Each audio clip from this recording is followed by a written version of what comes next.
Chapter 209. 3 days later, a long caravan set out from the Rijek city and headed for the Red Earth wasteland. In less than 10 days, the number of slaves under Yang Feng's command skyrocketed to more than 1,700 people. Coupled with the hired grooms, coachmen, and other servants, the number of people in the caravan reached more than 2,000 people. Even though Yang Feng had purchased a large number of livestock in the Rijek city to act as transportation, but the movement speed of the more than 2,000 people was still very slow. Gazes with ulterior motives stared at the huge caravan as it moved towards the Red Earth wasteland. The journey was calm and tranquil. The Rijek city was a border city of the Morin's Empire. In the vicinity, no human force dared to brazenly attack a caravan with a great wizard overseeing it. The huge caravan traveled for 10 days before arriving at the border city of the Morin's Empire and the Red Earth wasteland.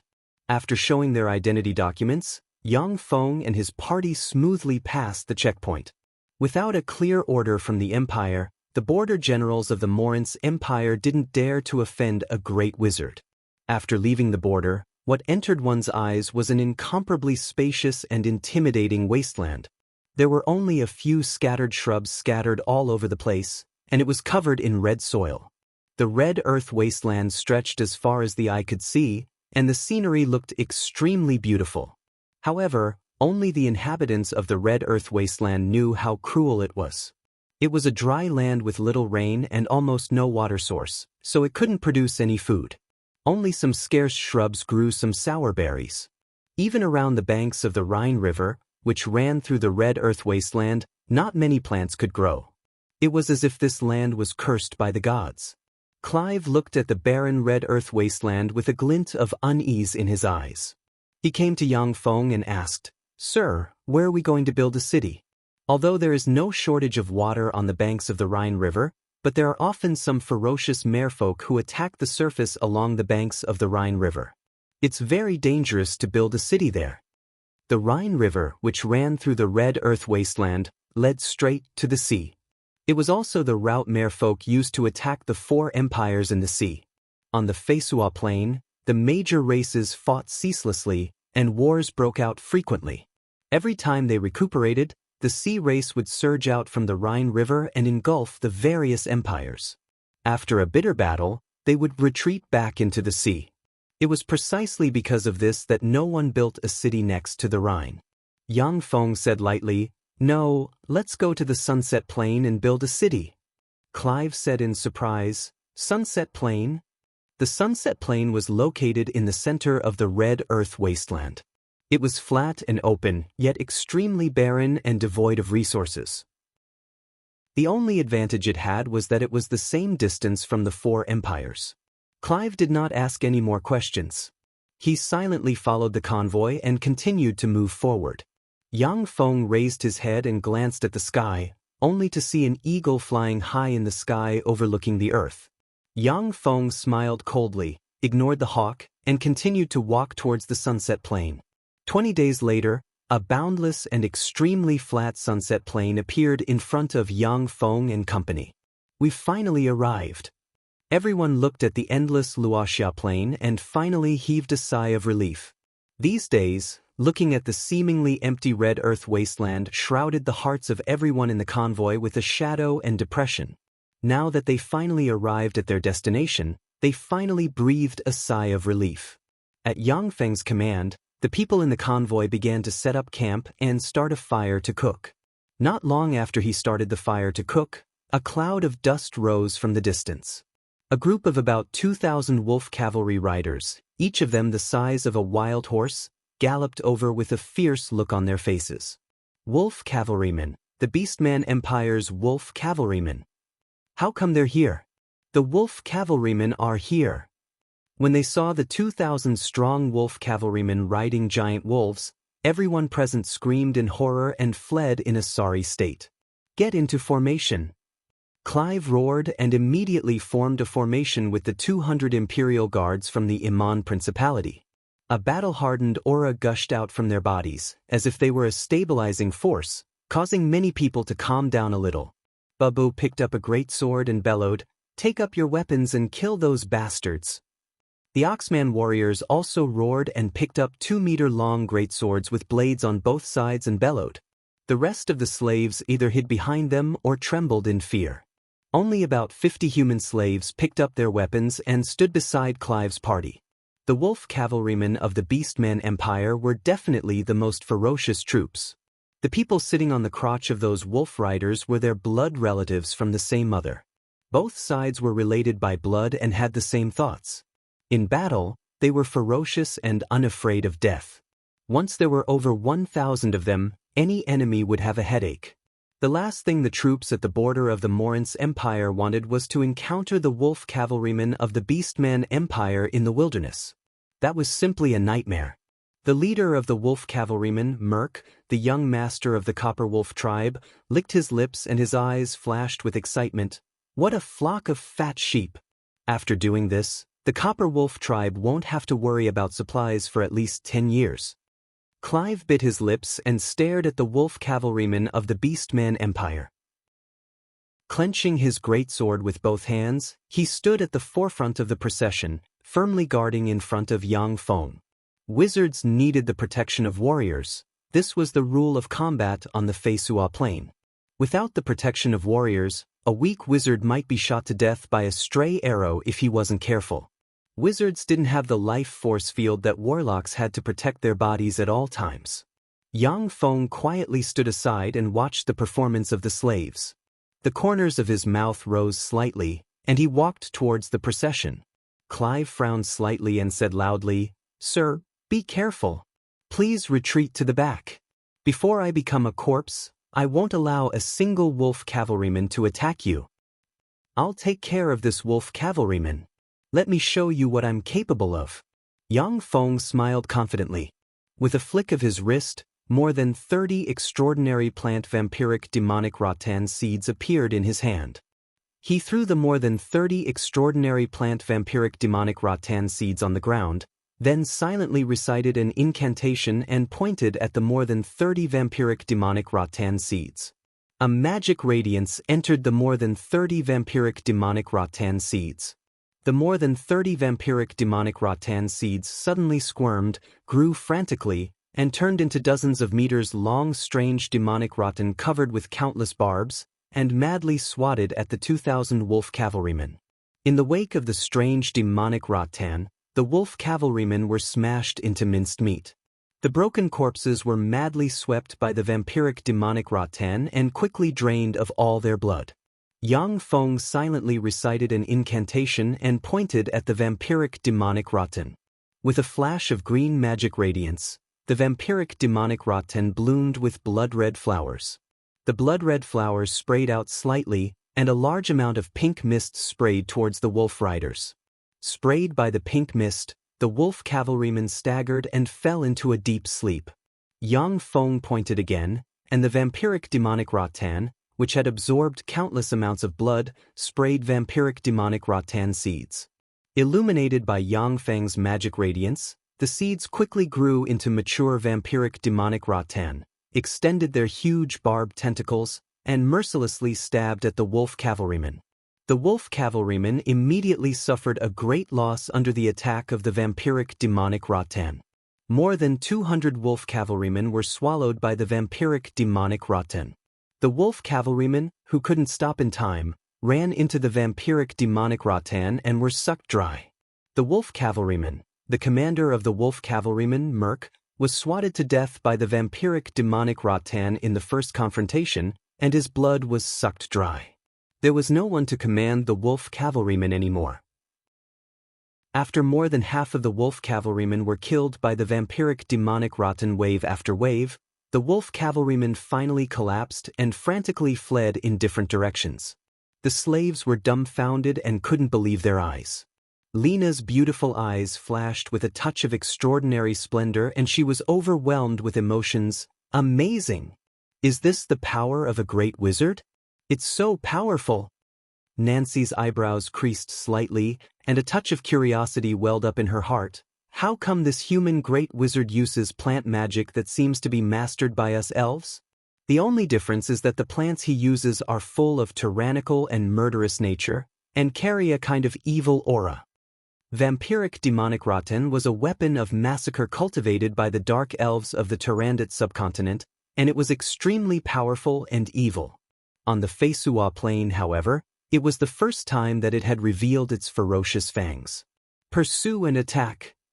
Clive gave the order and immediately led the 200 Iman royal guards to charge at the wolf cavalrymen. Yang Feng casually flicked his fingers and cast the level 0 spell web in a row over a dozen.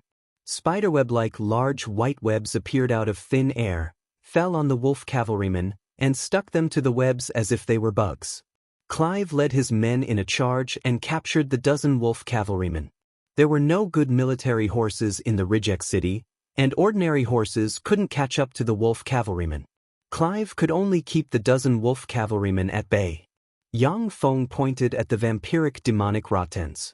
The vampiric demonic rattans that wanted to devour the unconscious wolf cavalrymen suddenly stagnated, then contracted, split into 2 seeds, and flew back into Yang Feng's hand. Chapter 210. Once the seed of an extraordinary plant like the vampiric demonic rattan was stimulated by spells, it would have to devour a lot of flesh. If it could devour a lot of flesh, then it could undergo a magic transformation and split into 2 seeds after it was no longer used. If it didn't devour enough flesh, then it would wither and turn into ashes. In the Tyrannid subcontinent's underground world, the Dark Elves would throw many sinners and slaves that had lost their usefulness into the vampiric demonic rattan to cultivate this terrifying extraordinary plant. After Yang Feng took control of the Tyrannid subcontinent's Dark Elves, he learned all the methods they grasped. When everyone present saw Yang Feng destroy 2,000 extremely ferocious Beastman Empire's wolf cavalrymen practically by himself, their eyes flashed with a touch of awe. At the same time, they gained a bit more confidence in their future. In a corner of the Red Earth wasteland, Artis looked at the sky, his complexion suddenly changed greatly, and he exclaimed, "The Copper Wolf Tribe's wolf cavalrymen were defeated." Gerald's eyes flickered with incredulity, and he said, "How is that possible? The Copper Wolf Tribe's bandits have 2,000 wolf cavalrymen. They are extremely ferocious. In the Red Earth wasteland, who knows how many caravans have died at their hands? The 2,000 wolf cavalrymen should have used up all of his spell slots, so how could they have been defeated? What happened?" Artis had a complicated look in his eyes, and he gave a long sigh. "I don't know either. I only know that the Copper Wolf Tribe's wolf cavalrymen were defeated." Gerald's eyes were bloodshot, and he suggested, "He defeated the Copper Wolf Tribe's wolf cavalrymen, so he must have consumed a lot of energy. How about we sneak attack him now?" Art shook his head and said very rationally, "It's too dangerous. That great wizard was able to defeat the Copper Wolf Tribe's wolf cavalrymen so easily. If we sneak attack him, we might not be his match. The risk is too high." "Damn it." Gerald swore and fiercely stamped his foot. A black bird descended from the sky and landed on Gerald's shoulder. Gerald's eyes lit up slightly, and he took a white slip of paper from the black bird. He stared at the white slip of paper for a while, and finally revealed a smile. "No, I don't think we have to go. The stronger Master Ian is, the better, because the people from the Elven Empire will arrive tomorrow." Artis also revealed a smile. "That's right, the stronger he is, the better. It would be troublesome if he is too weak." As night fell, the entire land was shrouded in darkness. As if a specter, Yang Feng rushed out of the camp and arrived next to it. Yang Feng waved his hand, and seeds of the extraordinary plant iron bamboo flew into the sky. Yang Feng's eyes flashed with a touch of a peculiar glint. He pressed his chest and a dense swarm of mechanical bees flew out, landed on the iron bamboo seeds with great precision. Yang Feng took out a pouch from his hand and tapped it lightly. The pouch opened, and a large amount of green magic powder flew out, fluttered in the wind, and flew towards the iron bamboo seeds. As the green powder flew past, the iron bamboo seeds suddenly grew strangely. They quickly sprouted and their roots dug deep into the ground. At the same time, they continued to grow until they were more than 10 meters tall. The dense swarm of mechanical bees flew towards Yang Feng and flew into the dimensional crest. Yang Feng took out another dimensional crest and pressed it, and the mechanical battle beast Moffin demonic polar bear suddenly appeared. The life force of the Moffin demonic polar bear surged, it waved its paw, and a tremendous fluctuation of earth elemental particles shrouded the earth. Countless amounts of earth extended and covered the more than 10 meters tall iron bamboo. Yang Feng took out a pouch, opened it, and flicked his finger. A large amount of red tempered magic powder suddenly flew out and fell on the iron bamboo covered in earth. The earth quickly condensed and became as hard as steel. This tempered magic powder was a material used in the construction of some simple houses in the Great Cloud Dynasty. Now, it was used by Yang Feng in the Red Earth Wasteland. Under the flickering of magic radiance, a 16-meter-tall, 10-kilometer-wide city wall gradually took shape in the darkness. The next morning, the sun shone on the earth. City! City! Everyone, come out and take a look, there's a city here. There's a city here. A shriek suddenly exploded in the camp. What happened? City! What city? Nancy opened her eyes at once, and looked around vigilantly. After hesitating for a moment, she held the still sleepy little hand of Nanny, and walked outside. No matter what, she didn't dare to leave her precious daughter. As soon as she left the camp, Nancy saw a 16 meters tall and 10 kilometers in diameter city wall appear in front of her. Nancy was dumbstruck with an incredulous look on her face. This huge city clearly didn't exist yesterday. Just what kind of power could actually build such a majestic city in a single night? This is a revelation from the mighty God. This is a miracle. That's right, this is a miracle from the mighty God who took pity on us. Looking at the majestic city that suddenly appeared, many slaves wept with sorrow, knelt on the ground, silently recited various prayers, confessed their sins to the God, and longed for the God's redemption. This is the power of the mighty Master Ian. It was the great Master Ian who had built this city. He had built this miraculous city in one night. Now, let us recite his name and thank him for giving us this city of miracles. Clive walked over with the 200 Iman Principality's royal guards and shouted, "Thank you, mighty Master Ian. Thank you for giving us this city of miracles. We were spared from the hardships of wind and rain, and obtained a place to stay. We sincerely thank you for your gift." Lena immediately lowered her head and recited piously. Under her lead, the maids of the Iman Principality also began to recite Yang Feng's alias. Under their influence, the slaves also began to praise their masters one by one. Illuminated by the morning sun, Yang Feng slowly walked out of the city. Shrouded in sacred light, he looked like a god walking in the secular world. Yang Feng said lightly, "This is the residence I gave you. From today on, as long as you work hard for 3 years, I'll abolish your slave status, restore your freedom, and let you become my subjects." Thank you, mighty Master Ian. Thank you for giving us this city of miracles. We were spared from the hardships of wind and rain, and obtained a place to stay. We sincerely thank you for your gift. The slaves first saw the city of miracles that night, then saw Yang Feng promise them freedom. When they saw Yang Feng brimming with sacred aura, their hearts surged at once, and they knelt on the ground and praised Yang Feng loudly. The level 1 spell Sacred Light has no offensive power. But when used properly, it's indeed a powerful spell. Yang Feng operated a secret method, and his eyes flashed with misty magic light. He clearly saw the weak faith power exuded by the slaves converge on him. In fact, the names of the heroes who left their mark in the history of the Feisua plane would be silently recited by billions of people, giving them the blessing of faith power. Some extremely outstanding legendary heroes whose names had been heard by the entire plane were most likely to ignite their divine fire and become demigods.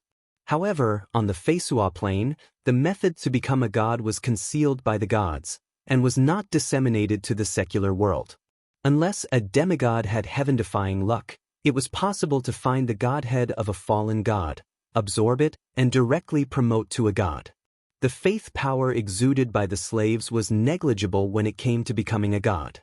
Besides, without an idol attached to the main body, the faith power would eventually dissipate after praying every day.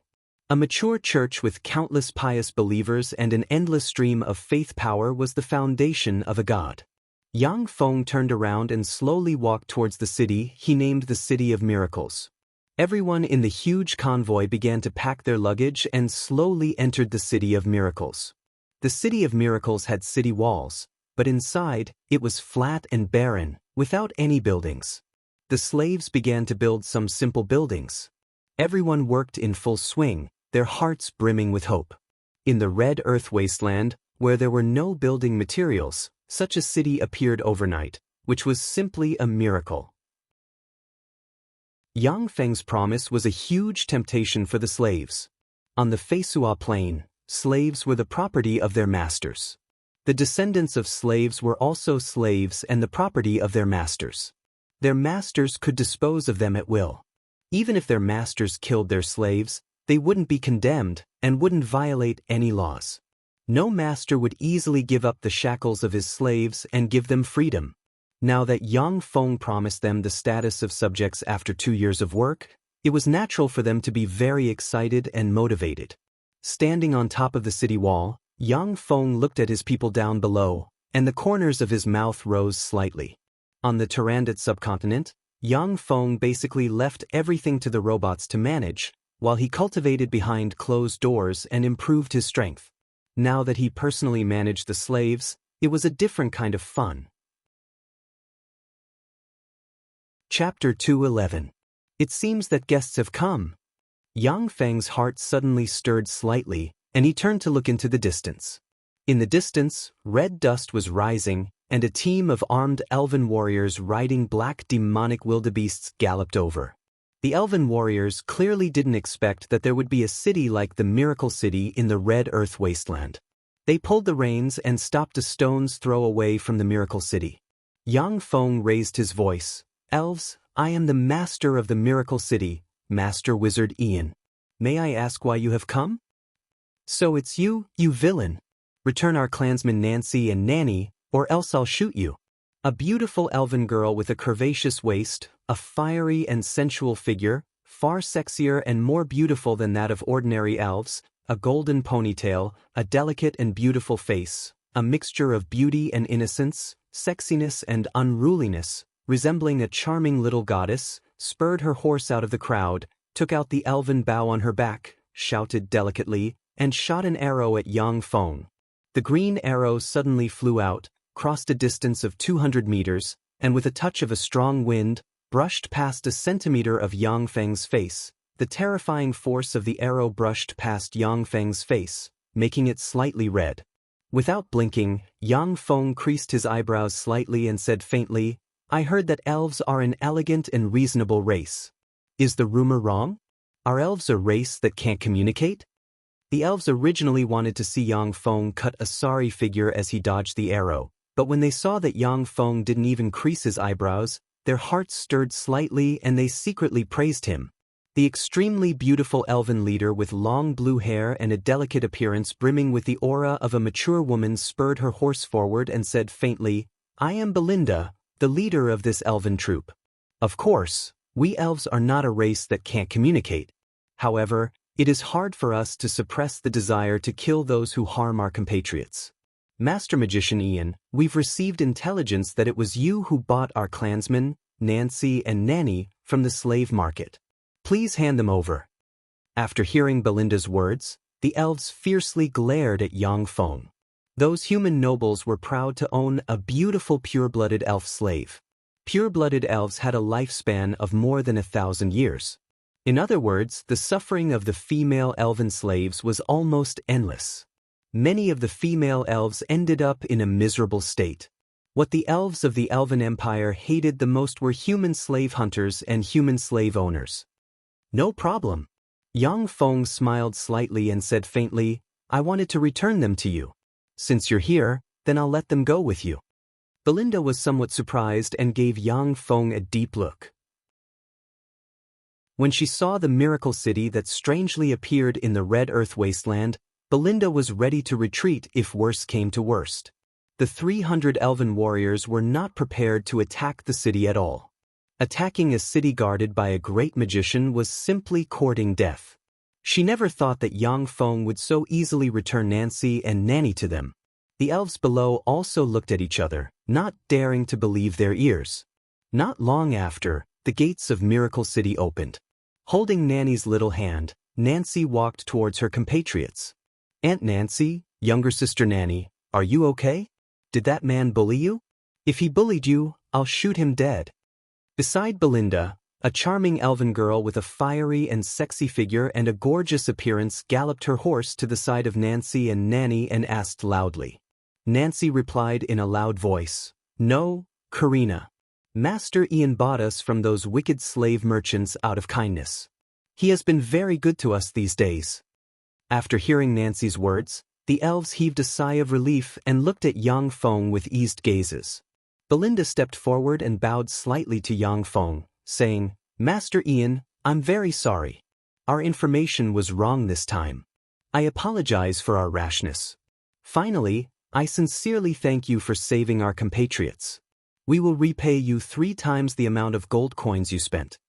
Yang Feng said with a faint smile, "Belinda, I understand your feelings. Let bygones be bygones. I have always admired the beautiful and elegant elves. I hope to request an audience with Her Majesty Great Elven Monarch Ezramia of the Elven Empire. May I ask if you can fulfill this small wish of mine?" Belinda said, "I'm sorry, but I'm just a small commander. I don't have the authority to agree to your request. However, I will report your request and let the higher-ups decide." Yang Feng said with a smile, "Thank you very much." Originally, Yang Feng's purpose wasn't to request an audience with the Elven Empire's great elven monarch, but to send a signal of goodwill to the Elven Empire. In the Red Earth Wasteland, offending the Elven Empire would bring great trouble. Goodbye. After Belinda took Nancy and Nanny back to her team, she took the elves and retreated towards the Elven Empire. "Don't let me down." Yang Feng looked at the backs of the elves as they left and muttered meaningfully. In the distance, in a corner of the Red Earth Wasteland, Artis looked at the sky with an unsightly expression and cursed in a low voice, "Fuck, the elves left." Gerald asked hurriedly, "Left? Did they lose?" Artis frowned and said, "They didn't lose, it seems that they didn't fight." Gerald was suddenly disappointed. Artai's eyes lit up and flashed with a fierce glint, and he whispered, "However, it's not like we don't have a chance. There are 300 elves there. Besides, this isn't the jungle they live in, but the Red Earth Wasteland. If we can catch those 300 pureblood elves, we'll make a fortune." In jungles, elves had terrifying battle prowess and elusive archery. Even if human warriors with 20 times the number of warriors entered a jungle to fight elves, they would still be defeated. However, in an open plain like the Red Earth Wasteland, their battle prowess wasn't as terrifying as in the jungle. Gerald said hesitantly, "But the elves have strong battle prowess. Elves had long lifespans and superb innate talents. If they diligently practiced cultivation, every one of them would become a powerhouse. Every member of the elven battle force was a formidable warrior with chi. They could kill a human knight rank powerhouse with a single arrow. The 300 pureblood elven battle force armed to the teeth was definitely a terrifying and formidable force." Artis licked his lips and said in a very gloomy voice, "With the 2 of us joining forces, we have a total of 4,000 people. With 10 times the number of people, and in the wilderness, we'll be able to exhaust them to death. Besides, I still have 10 magic scrolls and 20 apprentice wizards. Don't tell me we can't catch them?" On the Feisua Plain, wizards had a distinguished status and were extremely rare. However, due to the weave, becoming an apprentice wizard on the Feisua Plain was much easier than becoming an apprentice warlock on the Zhangji Plain. Even though the education system was extremely backward, but the number of apprentice wizards was still not small. Gerald pondered for a while, and then finally raised his head. His eyes flickered with scarlet light. "I can also take out 10 magic scrolls and 30 apprentice wizards. Let's do it. As long as we can do it, we'll be rich." Pureblood elves basically hid in the Elven Empire and were very rare and difficult to catch. The Elven Woods where the Elven Empire resided was a restricted area for humans. Without permission, any human who stepped into the Elven Woods would be killed by the Elven Empire's law enforcement team. To hunt a pure-blood elf, every slave hunter had to pay a price in blood. The number of human slave hunters who died tragically in the Elven Woods exceeded 100,000. However, due to the huge profits, there were still people who wanted to capture pure-blood elves from the Elven Woods every year. In the Rijek city, Nancy and Nanny, the mother and daughter pair, were bought by Yang Feng for 15,000 gold coins. That was because he was a great wizard, and no one dared to offend a great wizard. Besides, in the slave market of the Rijek city, the price of slaves was on the low side.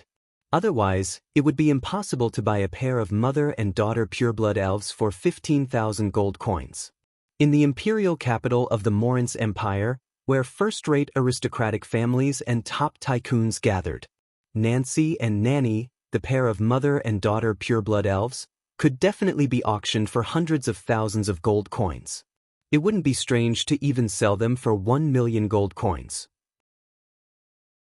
Low-end slave hunters didn't have the means to sell them to the imperial capital, so they had no choice but to sell the pair of precious pureblood elves in the Rijek city. If 300 pureblood elves were sold to the imperial capital, it would definitely make first-rate aristocratic families and top tycoons go crazy. The Red Earth Wasteland. Nancy spurred her horse to Belinda's side and said with slightly creased eyebrows, "Belinda, I feel as if something in the sky is watching us." "Is that so?" Belinda's eyebrows raised, and she silently recited an incantation. Her eyes suddenly blossomed with radiant light, and she looked at the sky. At a glance, she saw the black eagle shuttling through the clouds, constantly monitoring them. It's the human slave hunter's black-eyed demonic eagle. Belinda's complexion became very unsightly. She gave a shrill cry, stimulated formidable firmament knight, level 2 warlock, rank chi, drew her bow, and shot into the sky. An emerald-green radiance soared into the sky, crossed a distance of 1,000 meters, and shot out of the black-eyed demonic eagle's eye and pierced through its brain. The black-eyed demonic eagle fell from the sky and landed on the ground. Belinda barked, "Prepare for battle. I think we'll soon have enemies." Karina spurred her horse over and raised her eyebrows, saying, "What? Could it be that Grandmaster Ian is treacherous and wants to sneak attack us?" "I don't think it's him." Nancy shook her head, saying, "Grandmaster Ian's strength is unfathomable. The miracle city that you saw before was built by him overnight. If he wants to make a move against us, then the miracle city is his best opportunity." Karina's beautiful eyes flickered with incredulity, and she exclaimed, "What? Did he build that city overnight? How is that possible? Even among the legendary magicians, there aren't many who can do this." Belinda's tender body shook, and her beautiful eyes flashed with incredulity. Even the Elven Empire's great elven monarch Ezramia couldn't build such a majestic city overnight. This could be said to be a miracle. Nancy said, "I saw it with my own eyes. I suspect that he is very likely to be a divine chosen by the Weave Goddess, who came to the Red Earth Wasteland to spread the glory and faith of the Weave Goddess." A divine chosen. Belinda's and Karina's countenance changed when they heard this. The Feisua Plain was a place with gods. Those who were chosen by the gods and blessed with great power were called gods chosen. From time to time, the gods would pay attention to the divine chosen. Not only would they bestow the divine chosen with power, but they would also personally guide the divine chosen forward. They would let the divine chosen spread their glory. Historically, any divine chosen was a proud son of heaven. They had accomplished many great things and were famous far and wide. There were even stories of divine chosen favored by the gods becoming a god of the gods' divine system. Belinda clenched the bow in her hand, and her beautiful eyes flashed with a dignified glint. "Whether he is a divine chosen or not, I think we're in trouble." In front of them, 4,000 cavalrymen, accompanied by billowing smoke, fanned out, completely cutting off the path of retreat of Belinda and the other elves. Damn human slave hunters! When Karina saw the black-clothed, heavily armed cavalrymen exuding a valiant temperament, her beautiful eyes flashed with anger, and she erupted with frightening firmament knight rank chi in a flash. She drew her bow, and an emerald green arrow ray suddenly burst out and shot towards the human cavalryman. The emerald green arrow ray, with great accuracy, entered the group of human cavalrymen 1,000 meters away and ran through 4 human cavalrymen in a row. Its momentum didn't diminish, and it flew for another 2,000 meters before falling to the ground. Seeing the might of Karina's arrow, the morale of the slave hunters plummeted. Eyes bloodshot, Gerald encouraged them somewhat rudely. For every elf you catch, I'll reward you with 3,000 gold coins. There are 300 elves here, capture them alive. I'll reward you with 900,000 gold coins. With 900,000 gold coins, you won't have to worry about food or clothing for the rest of your lives, and you'll be able to live the life of a rich man. I can also leave an elf for the brothers, so that everyone can have fun. Brothers, victory or defeat depends on this one move. After this, we'll be rich. For 900,000 gold coins. For the elves, I want to be the first to attack that elf. No, I'll be the first to attack. Hearing this, the eyes of the human warriors turned bloodshot, and they let out strange cries as they desperately pounced on the 300 elves. Chapter 212. High-end slaves such as elves, even if slave hunters captured them, they generally wouldn't touch them carelessly. Once the elves were damaged or killed by them, in that case, this slave hunt would be a complete loss. In order to capture the 2 pureblood elves, Nancy and Nanny, the slave hunters went deep into the elven woods and eventually left behind the lives of dozens of people before fleeing in a sorry state. If the leader of the slave hunters kept the 2 elves for himself to enjoy, then his subordinates would definitely tear him apart. Many slave hunters were small groups composed of scum and outlaws. It wasn't uncommon for such small groups to fight each other due to the uneven distribution of spoils. Elven virgins could be sold for hundreds of thousands of gold coins, while elven virgins could only be sold for a few hundred or 1,000 or 2,000 gold coins. The gap between the two was extremely frightening, because those who could afford to pay hundreds of thousands of gold coins to buy elves were all top tycoons. These tycoons weren't afraid of spending money, they were only afraid that the things they bought weren't good. Under such circumstances, many small fries of the slave hunters had never tasted elves. Now that Gerald promised to let them play with elves, these people immediately went crazy. Hearing the filthy words of the slave hunters, the pretty faces of the elves were covered with a layer of frost, and their beautiful eyes burned with raging anger. Fire! Belinda's eyes flashed with a cold glint, and she barked. The 300 elven archers drew their bows and shot arrows shrouded in chi towards the human warriors of the slave hunters. The human warriors of the slave hunters immediately fell down like wheat that had been cut down, and blood splattered everywhere. In a single round of shooting, more than 100 human warriors died tragically under the arrows of the elven archers. The human warriors of the slave hunters were very experienced. They pulled apart their formation and madly rushed towards the elves from all directions. These slave hunters were the private soldiers of Gerald and Artis. They had experienced countless battles and were incomparably fierce. They knew that only by approaching the elves would they have a chance of survival. Therefore, they crazily rushed towards the elves. The elven archers fired 2 rounds at will, killing more than 300 human warriors as if they were mowing grass. The 100 elven archers abandoned their bows, drew exquisite elven swords from their waists, and stared coldly at the human warriors with disdain in their eyes. The 300 elven warriors here were all powerhouses of the elven race who had trained hard in martial skills. Every one of them had the cultivation base of a knight, and all of them had cultivated chi. There was even no lack of grand knights and earth knights. Belinda and Karina were even firmament knights. Under their leadership, the elven warriors didn't fear close combat with humans at all. As soon as the human warriors got close to the elves were instantly killed. A magician's apprentice hidden in the crowd took out a pouch, opened it, and cast the level 0 spell, Magician's Hand. He lifted the pouch into the air and tossed it. A cloud of dragon excrement dust flew out from the sack. The magic apprentice silently chanted an incantation and pointed again. A cool breeze blew past, blowing the dragon's excrement dust in the direction of the elves. When the wildebeests the elves were riding smelled the dragon's excrement dust, they immediately went berserk and madly jumped and ran, breaking the elven formation. The human warriors, however, were already prepared. They dismounted from their wildebeests, took out many jars, opened them, and vigorously waved them in the direction of the elves. A mixture of lime and sand floated towards the elves. 10 magicians' apprentices cast a spell at the same time and pointed at the lime and sand. Gusts of wind suddenly appeared and swept the large expanse of lime and sand towards the elves.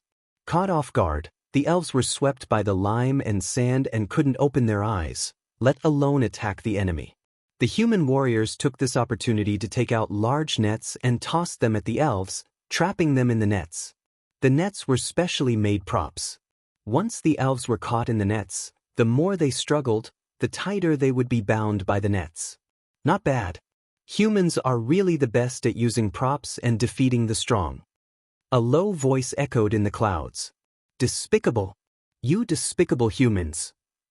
Belinda covered her face with one hand and issued a roar of grief and indignation. She dismounted from her wildebeest and rushed into the crowd. The elven sword in her hand burst out with frightening chi and cut the slave hunters in two.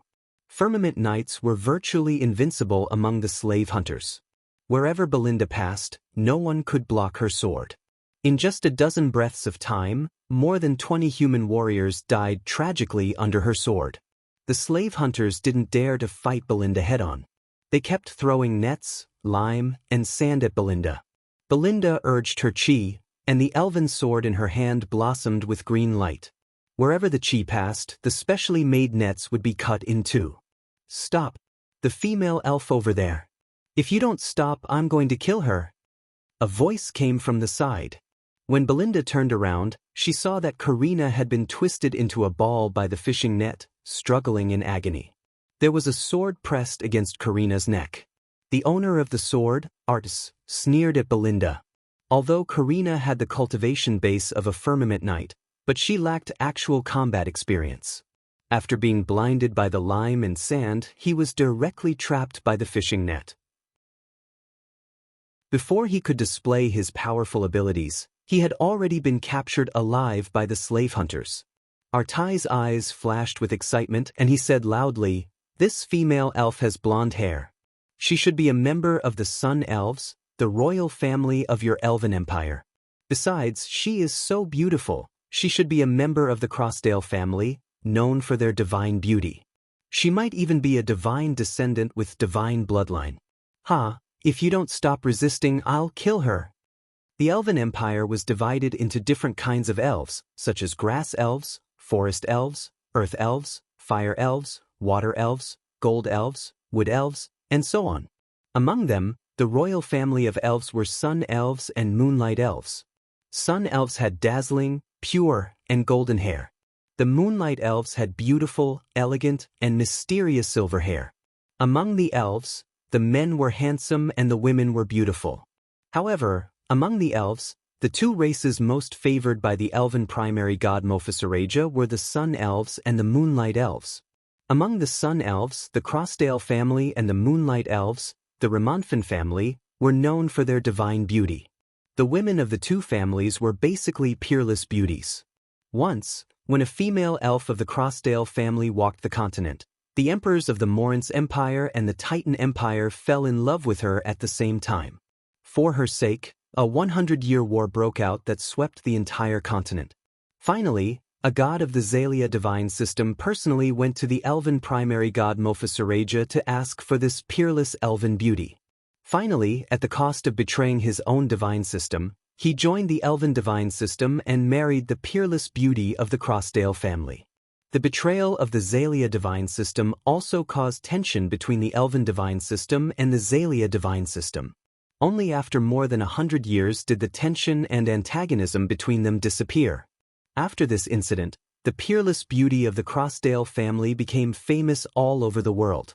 Practically all human emperors would take pride in obtaining an elven beauty of the Crossdale family. The Crossdale family was said to be a divine descendant family with the bloodline of the elven primary god Mophisareja. It had an extremely revered status in the elven empire. When Belinda saw Karina captured alive, she felt as if she had fallen into an ice cave and her mind was in a mess. Karina wasn't a member of this combat force. She couldn't stand Karina's pleading and felt that she was strong enough to protect Karina, so she brought Karina along. If anything were to happen to Karina, even her family might be implicated. While Belinda was distracted, a cloud of dust and lime hit her in the eye, and a dozen large nets descended from the sky, sweeping towards her.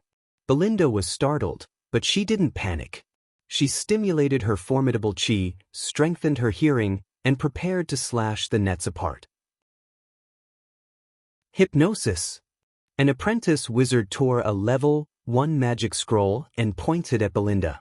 Belinda suddenly felt endless exhaustion welling up in her mind, and she wanted to fall asleep.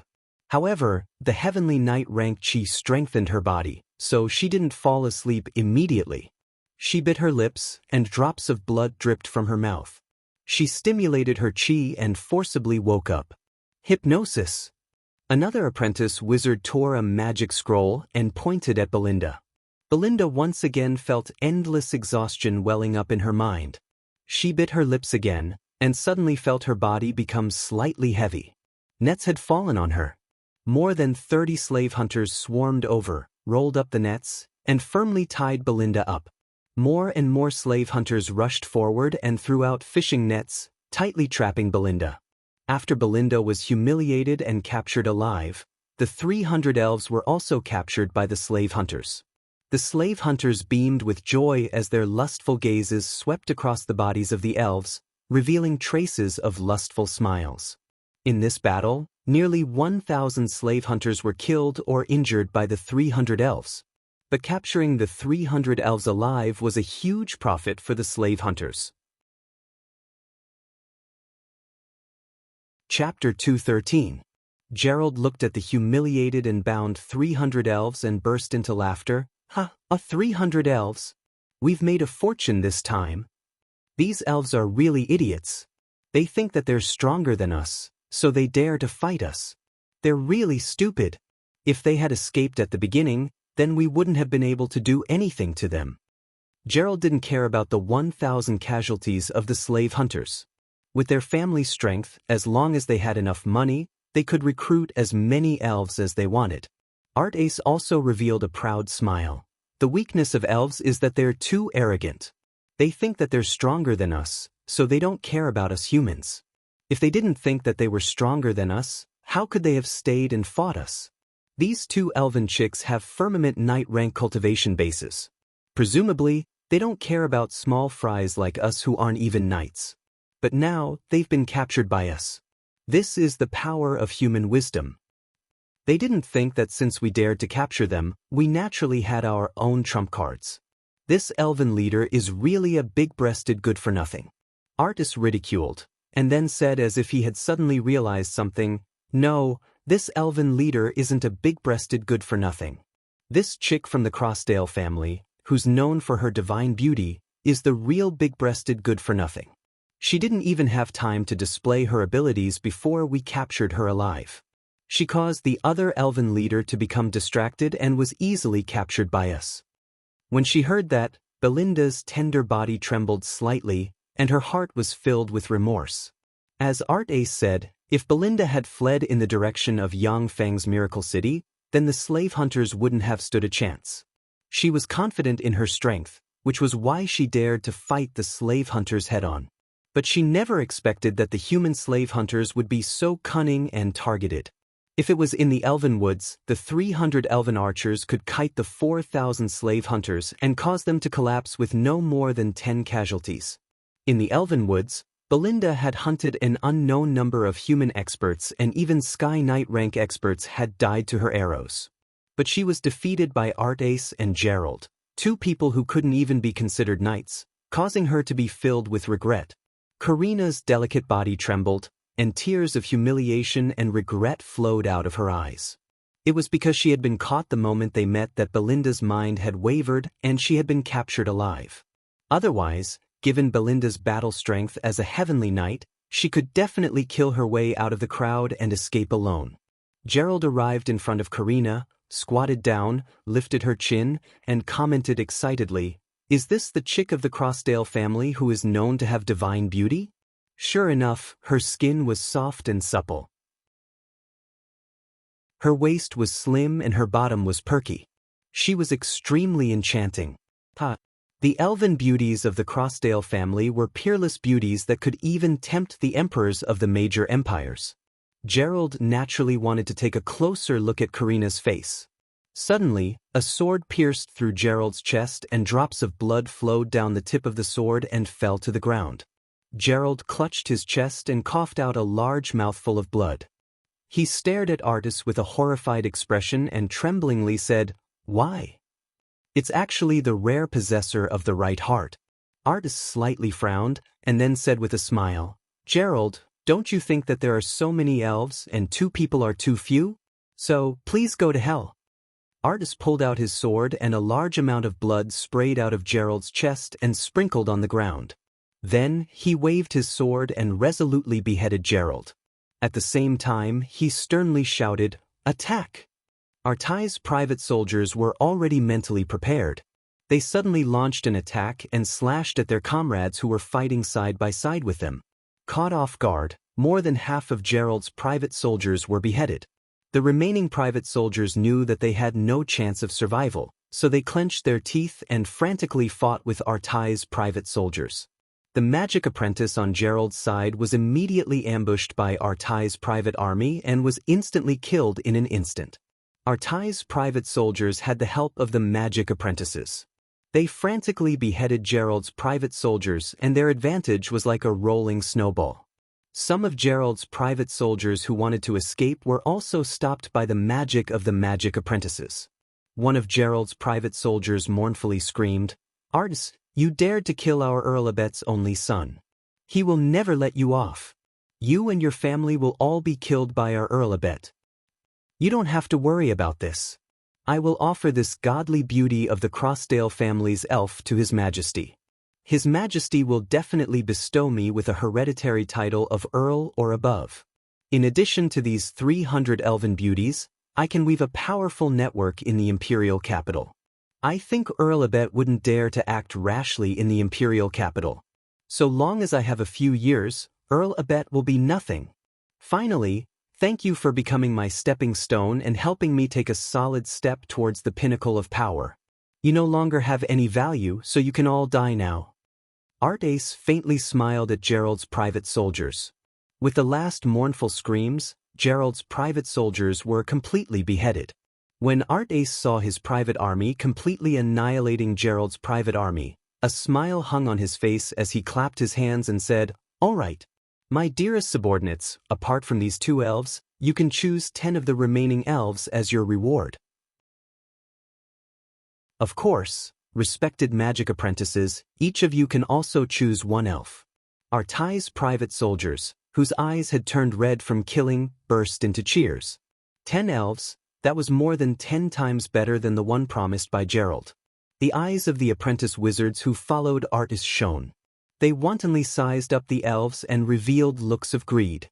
Although the status of apprentice wizards was high, but there was a huge gap between them and official wizards. They weren't qualified to enjoy elven slaves. The elves struggled incessantly as tears of pain and humiliation flowed from their eyes. They knew how terrible and tragic it would be to fall into the hands of humans as slaves. "That won't do. These elves are my friends." Just then, Yang Feng's voice came from the sky far away. Artai's complexion suddenly changed greatly and he looked up. Everyone present raised their heads and looked at the sky. They saw Yang Feng step on a magic carpet, shrouded in a layer of holy and radiant light. As if the embodiment of a god walking in the secular world, he descended from the sky and flew over. "Chacon! Shoot him down!" Artai's complexion changed greatly and he bellowed. At the same time, he quickly retreated a few steps and retreated into the crowd of guards. An archer with the cultivation base of an earth knight took a step forward, surged with chi, drew his bow, and shot a meteor-like arrow towards Yang Feng. Clang! With a crisp sound, the level 3 secret treasure sword of light at Yang Feng's waist was unsheathed in a flash. Yang Feng slashed at the bow and arrow with his sword, and the bow and arrow were shattered. Dumbstruck, Artis muttered, Magic and martial dual cultivation, how is that possible?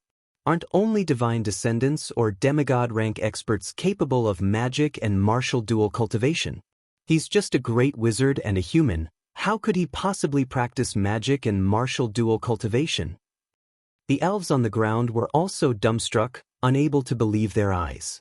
On the Feisua plane, because of the weave that shrouded the entire plane, wizards would forget the spells they memorized the day before. Under such circumstances, mages no longer had the time to practice magic, nor did they have the energy to practice martial arts. The more powerful a wizard was, the weaker their body would be. This was also the reason why the Xianxia plane's human warlocks despised the various cultivation inheritances of other planes. In addition to the divine path, only demons, ancient fiends, ancient devils, and other formidable existences of other planes could contend against the Xianxia plane's human warlocks. Yang Feng's figure fluttered. He jumped off the magic carpet and blessed himself with light feather. Artai's private troops quickly stepped forward and surrounded Yang Feng. The corners of Yang Feng's mouth rose slightly, a glint of red streaked past the abyss of his eyes, divinity of massacre trembled, his blood boiled, and he took a step forward and brandished his sword. Along with flashes of bloody light, Artai's private troops blocking in front of Yang Feng were split in two, and blood sprayed everywhere. The blood splashed, but Yang Feng was shrouded in a life force field.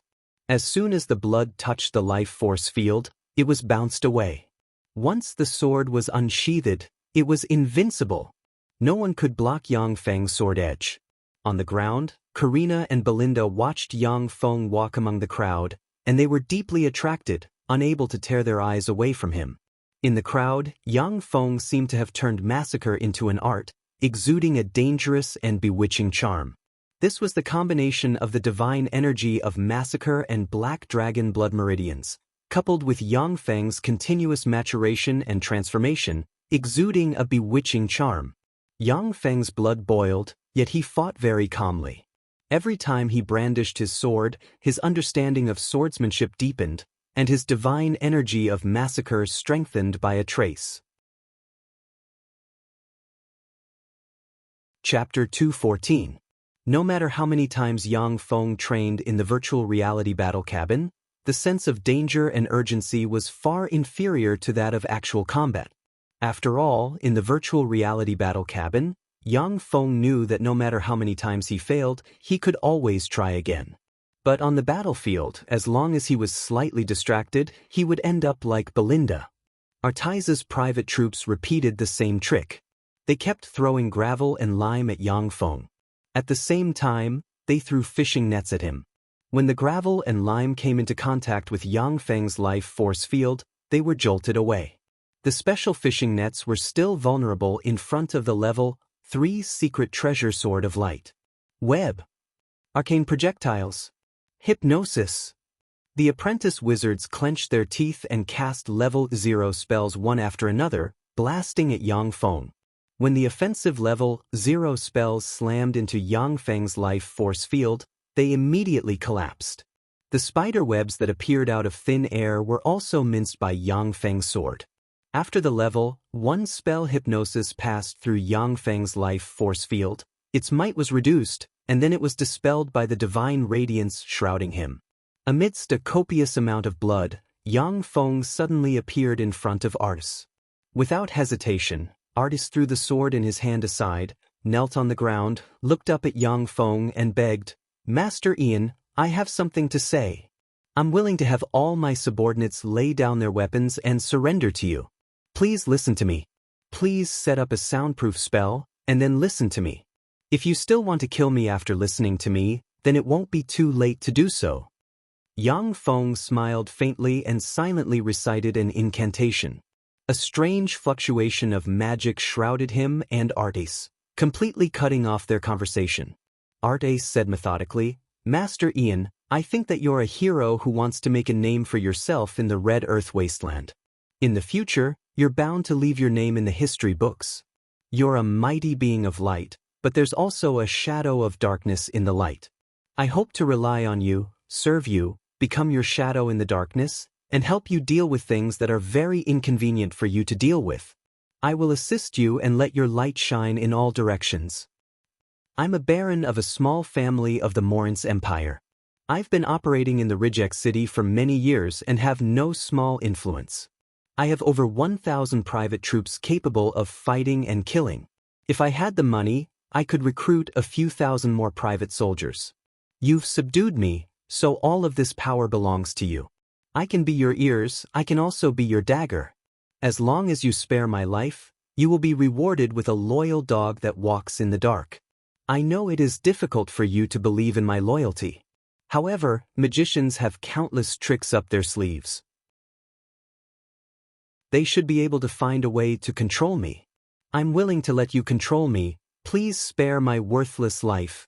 Yang Feng raised his eyebrows when he heard that. This was the first time he had seen such a shameless noble who could lower himself to survive. After listening to Artai's words, the killing intent in his heart gradually subsided. The Red Earth wasteland was now destitute. They lacked manpower, money, supplies, and everything else. Moreover, the Red Earth wasteland was surrounded by the Morance Empire, the Elven Empire, the Beastman Empire, and the Titan Empire. To build a city and hold it, Yang Feng needed the support of a lot of forces. Although Artace was despicable, shameless, ruthless, and had no moral integrity. However, he was a talent that could get things done. As far as Yang Feng was concerned, he lacked such a talent. With a flick of his wrist, a syringe containing the liquid metal nano-robot elixir appeared in Yang Feng's hand, and he said faintly, "This is a magic elixir. Once you use it, if you want to betray me, then your body will explode inch by inch. Even the gods won't be able to save you." Without hesitation, Artace grabbed the syringe containing the liquid metal nano-robot elixir. "Thank you for the elixir, master." As if it had a life of its own, the syringe broke free from Artace's right hand, flew up, and stabbed into his arm. Artace was slightly startled and his body swayed. He immediately restrained his desire to pull out the syringe and watched as the elixir was injected into his body. After all the liquid metal nano-robot elixir was injected into Artace, Yang Feng snapped his fingers. In a split second, the liquid metal nano-robot elixir stimulated the apertures inside Artace, and formidable life potential gushed out of him.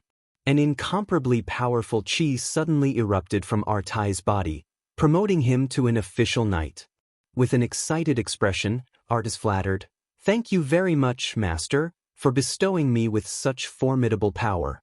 Master, your ability is simply unfathomable, comparable to the embodiment of a god walking in the secular world."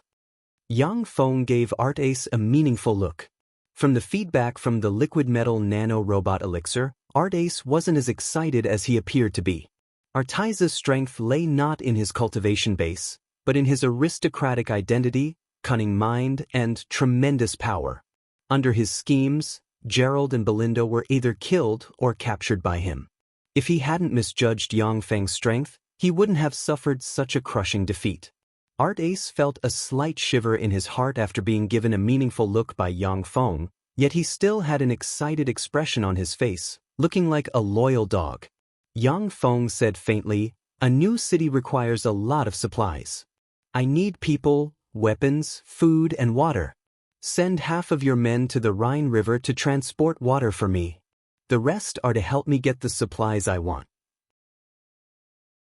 In addition, I need you to establish a huge intelligence network in the Four Empires. I want to be the first to know about any movements in the Four Empires." Artace pondered for a moment and then said, "Master, the Elven Empire is full of elves. They all live in the Elven Woods, and no humans can enter. If humans want to trade with them, the only way is through the ancient Green Forest City. It's very difficult to get information on pointy-eared people. As for the other three empires, so long as there's enough money, it won't be too difficult to establish a huge intelligence network." The Elven Empire was extremely xenophobic. They all lived in the Elven Woods, and were somewhat isolated from the rest of the world. The only way to the outside world was through the ancient Green Forest City. There, the elves would take out elven specialties to trade with humans and purchase all kinds of supplies. Humans could only see a lot of elves in the ancient Green Forest City. However, The ancient Green Forest city was also heavily guarded. 100,000 elite elven troops were stationed there, and experts were as common as clouds and experts were as common as rain. Anyone who attempted to hunt elves in the ancient Green Forest city would be hung on a tall iron tree if they were caught, and would be burnt to death by the sun. Outside the ancient Green Forest city, there was an ironwood corpse forest. There were more than 30,000 dried corpses hanging in the ironwood corpse forest. They were all the corpses of slave hunters. Half of them were human, while the other half were beastmen, half-blood beastmen, and even half-blood elves. The 30,000 terrifying dried corpses were a warning to outsiders not to hunt elves. However, every year, there would be desperados who would take the risk out of desperation, and then turn into dried corpses in the ironwood corpse forest. Money is not a problem for me. Yang Feng tossed a storage ring to Ardace. Use this money to establish a huge intelligence network. As for the Elven Empire, establish an intelligence network in the ancient Green Forest city. This is a space ring. Ardace received the storage ring, and his heart shook. On the Feisua plane, only greater aristocrats of the earls and dukes rank could have such a space ring. For a lesser aristocrat like Arts, he had only heard of the existence of space rings. Now that he got his hands on one, his heart palpitated wildly, and he became extremely excited. Ardace poured his spirit into the storage ring, and his eyes suddenly surged with excitement. 100,000 magic energy stones.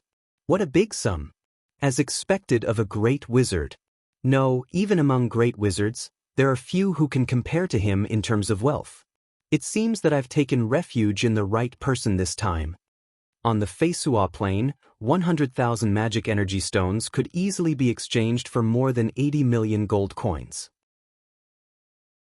80 million gold coins could not only easily make up for Artai's losses, but also allow him to establish a formidable intelligence network with this huge amount of wealth. Arts showed a flattering smile and said, "Thank you for your trust, Master. I will serve you with all my might. I won't let you down." Yang Feng said, "Get up." Artis quickly got up. "Yes, Master." Yang Feng waved his hand and dispelled the sound muting spell. Artis said in a loud voice, "Everyone listen up. After my bitter pleas, the great master magician Ian finally showed mercy and is willing to let us live. Now, everyone retreat at once.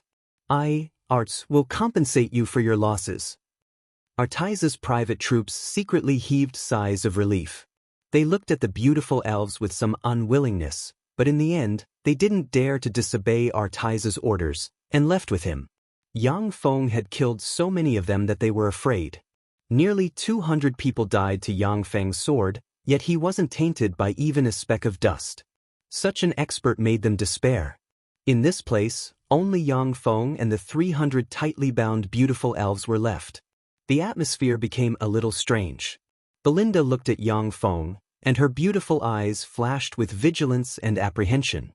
If 300 pureblood elves were sold in the human world, they would definitely fetch a sky-high price. In particular, Karina, who came from the Crossdale family, was a stunning beauty. If she was offered to the emperor of any human empire, she would definitely obtain the title of Earl or above, and even a fief and become a hereditary aristocrat. These 300 pureblood elves could be exchanged for money, beauty, aristocratic titles, power, and fief in human empires. It would be hard for any human not to be tempted. Chapter 215. It was because Ardace wanted to obtain these 300 sprites that he ruthlessly stabbed his former good friend and close partner, Gerald, in the back. Belinda was well aware that the fate of the elves was now in Yang Feng's hands. Belinda said softly, "Master Ian, thank you very much for coming to our rescue. You mentioned before that you wanted to go to the Elven Empire to have an audience with Her Majesty the Great Elven Monarch Ezramia. I'll use all my power to get the higher-ups to agree." Nancy also said softly, "Master Ian, thank you for coming to our rescue." The little lowly nanny also said with a smile, "Master Ian, thank you." Yang Feng saw through Belinda's intentions at a glance, yet he didn't expose her. With a light smile, he slashed down with his sword, and holy light shone, cutting apart the special fishing nets binding Belinda. Belinda heaved a sigh of relief and drew her elven sword. With a flash of sword light, she cut apart the fishing nets binding Karina. Karina also leaped into the air. Sword light flashed in her hand, and like a swimming dragon, she swam among the bound elves. Wherever the sword light passed, the fishing nets were shattered, and the tightly bound elves were released one by one. Yang Feng no longer attacked.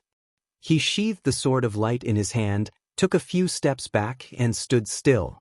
Yang Feng mused silently. Karina's swordsmanship might be a bit stronger than Belinda's, yet she was so easily defeated. It seems that she has very little combat experience.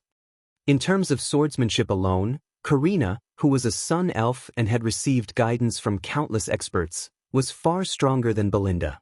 However, she had too little combat experience, which was why she was defeated by the strange moves of the human slave hunters. If she had 30% of Belinda's experience, Ardace and them definitely wouldn't have captured the 300 elves so easily. After rescuing her companions one by one, Belinda heaved a sigh of relief and looked at Yang Feng with more sincere gratitude in her eyes. The 300 elves looked at Yang Feng with kindness and gratitude in their beautiful eyes. They knew very well that without Yang Feng, their fates would be very miserable. A fragrance wafting from her, Karina walked up to Yang Feng.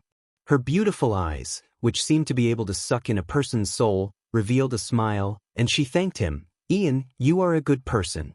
Thank you for coming to save us." Good people? When Yang Feng heard the pure thanks and looked at the pure and beautiful eyes, he had mixed feelings in his heart, and his mood was somewhat gloomy. At this moment, all kinds of schemes in his mind were cast aside, and he sighed in disappointment. Maybe I used to be a good person. Right now, I'm just an ordinary person who holds the bottom line in his heart. Not good. I actually wavered just now. Truly frightening. As expected of the pure-blooded elves of the Crossdale family, who are known to have the beauty of a god and can even make gods fall. As soon as he sighed, Yang Feng was alarmed. He operated a secret method, focused his spirit, and looked at Karina with a trace of vigilance in the abyss of his eyes. Karina didn't use any charm techniques at all. Her mere existence was already a kind of beauty, a kind of beautiful scenery. Pure and natural. The more he looked at her, the more he felt her charm. Yang Feng could be considered to have seen a lot of beautiful women. He had only seen Karina twice, yet he was still unconsciously attracted by her charm. Karina said, "Your sword is very beautiful. Can I take a look at it?" Yang Feng smiled and handed Karina the sword of light. Karina drew the sword of light and waved it casually, and a sacred radiance blessed her, making her look very sacred, like the incarnation of a goddess. Karina waved the sword of light in high spirits and spoke with a faint smile, looking incomparably beautiful. "Sure enough, you liar. I was wondering why you looked so beautiful, so it was because of this spell. In fact, my looks are pretty good. It's not just because of the spell. You're so arrogant." It's not arrogance, but self-confidence. Ian, do you really plan to build a city in the Red Earth Wasteland? There's nothing here. Even if you build a city, how do you plan to maintain it? Although the Red Earth Wasteland is barren, but I can definitely turn it into a huge treasure trove. In history, there were several people who boasted, yet they eventually left with their tails between their legs. Are you one of them? I'll be the one to create new history. You're so arrogant. It's not arrogance, it's self-confidence. Where do you get the confidence to surpass those powerhouses in history? Because I'm Ian. Belinda walked over, coughed lightly, and interrupted, "Karina, we should go." Karina hugged Belinda's hands and said coquettishly, "Belinda, I suddenly want to see how this arrogant guy will turn the Red Earth Wasteland into a treasure trove. How about letting me play here for another year or two?" Belinda said with a bitter smile, "Your Highness Karina, I've already taken a great risk by taking you out this time. If you stay here, then we'll have to bear His Majesty's wrath when we return." Almost no one could refuse Karina's soft plea. However, When Belinda thought of how the 300 elves would have to bear the wrath of the great elven monarch if Karina stayed in the Red Earth wasteland, Karina's beautiful eyes dimmed. Holding the holy light sword in her arms, she looked at Yang Feng with some expectation and said, "Ian, I'm leaving. I like this sword very much. Can you give it to me?" Yang Feng replied with a smile, "Okay." Karina took out a green leaf and handed it to Yang Feng. "This is my token. Go to the entrance of the Elven Woods, show this token, and someone will take you to see me." When she saw this, Belinda's pretty face changed slightly. She wanted to say something, but then hesitated and fell silent. Yang Feng took out a black stone and handed it to Karina. "This is a call stone, an alchemical treasure I refined myself. If you're in danger, you can call me through this call stone." Karina's beautiful eyes lit up slightly, and she said with some excitement and expectation, "You're also an alchemist." Alchemy was an extremely high-end existence on the Feisua plane. On the Feisua plane, there were also wizards who specialized in alchemy. However, alchemists were much rarer than ordinary wizards. They could be said to be as rare as phoenix feathers and Qilin horns. When Belinda heard that, she cast a sidelong glance at Yang Feng and began to seriously doubt whether Yang Feng was a divine chosen or not. Yang Feng said with a smile, "That's right, my alchemy shouldn't be weak. Soon, the Red Earth Wasteland will have our own alchemical products. If you like them, I can give you the general distribution rights in the Elven Empire." Karina asked curiously, "What do you mean by giving me the general distribution rights in the Elven Empire?" Yang Feng replied, "My goods will only be sent to you in the Elven Empire. You can sell those goods however you want. You can sell them to whomever you want. In the Elven Empire, we won't sell our goods to anyone but you. You can definitely make a fortune with our goods." Karina said with a happy smile, "Okay. When your product is ready, you must show it to me. If they're good, I'll help you sell them." Belinda just smiled bitterly as she watched Yang Feng dupe Karina into becoming his big client. Belinda urged him a few more times, and then finally took Karina and 300 elves towards the Elven Woods. Yang Feng looked at the backs of Karina and them, pondered for a while, and then pressed the dimensional badge on his chest, and a phantom hunter equipped with a flight device flew into the sky and looked at Karina and company from the clouds. On the Feisua plane, the gazes of the gods would fall on the secular world from time to time. Yang Feng didn't dare to directly launch a miniature reconnaissance satellite. After returning to the Miracle City, Yang Feng began to enter secluded cultivation and comprehend everything he comprehended in the recent battle. Such a battle was of great benefit to improving his strength. A day later, the Red Earth Wasteland, the land cursed by the gods. The truth of history is really hidden in the river of time. This is clearly the place where the four divine systems fought in the past, the land of death of gods. Yang Feng walked on the red earth of the Miracle City, looked at it, and sneered. According to the demonic fighting sects records, the Red Earth Wasteland was the place where the gods of the four divine systems fought. Countless god avatars and even their true bodies descended from their divine countries and fought in this area. Countless gods died, and the blood of gods dyed the land red.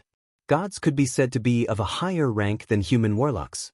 Without purification towers, the formidable life force of warlocks would fuse with some non-life forms and give rise to all kinds of strange phenomena. The blood of gods also possessed terrifying power. Wherever the blood of gods fell, everything would be eroded, and not even a blade of grass would grow. The land of death of gods would generally become a wasteland or a ruin. In the past, the Red Earth Wasteland was a wasteland, a ruin, and a dangerous existence. However, in order to prevent the dangers of the Red Earth Wasteland from entering the domains of various races, the gods purified the Red Earth Wasteland.